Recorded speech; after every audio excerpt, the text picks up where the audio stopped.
Binary number to decimal number কনভার্টের actual লজিকটা কি, এটা আমি আজকের ভিডিওতে তোমাদেরকে বলবো ইন জাভা প্রোগ্রামিং। দেখো, প্রথমত হচ্ছে আমি বোর্ডে এখানে লিখেছি একটা বাইনারি নাম্বার, যে কোনো 1101 একটা বাইনারি নাম্বার। এটাকে যদি আমরা ডেসিমেলে কনভার্ট করি, সেটা ফর্মুলা সবাই তোমরা জানো যে 2 to the power 0 2 to the পাওয়ার 1, মানে 2 এর পাওয়ার দিয়ে মাল্টিপ্লাই করে তারপরে সেটাকে অ্যাডিশন করতে হয়।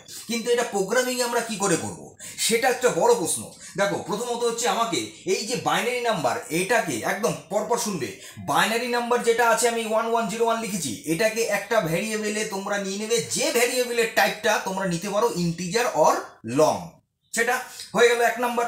2 নাম্বার, এইবার এই বাইনারি নাম্বারটাকে কি করতে হবে না, লাস্ট ডিজিটটাকে আমাকে নিতে হবে। লাস্ট ডিজিটটাকে যখন নিতে হবে, তাহলে আমাকে কি করতে হবে, বাইনারি নাম্বারটাকে আমাকে mod 10 করতে হবে। রাইট? এইবার এই বাইনারি নাম্বারকে লাস্ট ডিজিট নেওয়ার আগে একটা কাজ করে নিতে হবে, যে কখনোই কিন্তু এই বাইনারি নাম্বার অরিজিনাল নাম্বারটা কিন্তু কখনোই যেন চেঞ্জ না হয়। তার জন্য আমাকে কি করতে হবে, এই বাইনারি নাম্বারটাকে একটা টেম্পোরারি একটা ভ্যারিয়েবলের মধ্যে স্টোর করে দিতে হবে। সেই টেম্পোরারি ভ্যারিয়েবলটাকে নিয়েই টোটাল প্রোগ্রামিংয়ে কাজগুলো করতে হবে।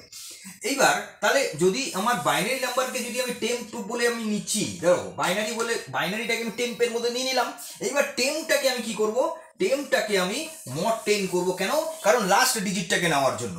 এবার লাস্ট ডিজিটটার সাথেই কিন্তু এখানে পাওয়ার যোগ হবে, তাই তো, যেটা হবে ম্যাথ ডট পাও টু পাওয়ার, তাই তো। এইবার এখানে পাও যেটা, সেটা পাও ইকুয়াল টু 0 প্রথমে নিয়ে নাও, ইনিশিয়ালি 0 করে দাও, ঠিক আছে। কারণ কি 0 থেকে শুরু হয়েছে, তাহলে 2 কমা এটা কিন্তু কমা, হ্যাঁ, 2 পাও। তাহলে 2 পাও করে এখানে কি হচ্ছে, এটার পাওয়ারটা নিচ্ছে, কিন্তু পাওয়ারটা তো নিচ্ছে, কিন্তু তার সাথে যোগটা তো হচ্ছে না।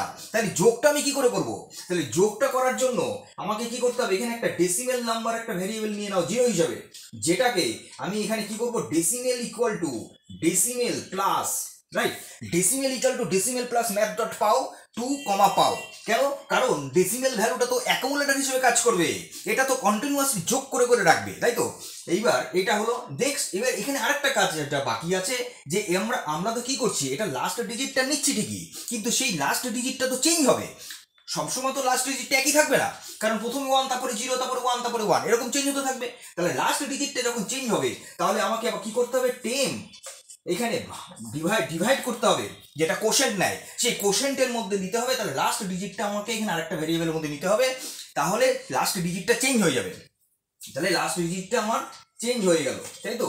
এইবার তাহলে এইটা করতে হবে কি, এবার এটাকে একটা লুপে নিতে হবে। তাহলে হোয়াইল লুপের মধ্যে তোমরা দেবে যে নট ইকুয়াল টু 0, মানে বাইনারি নট ইকুয়াল টু 0,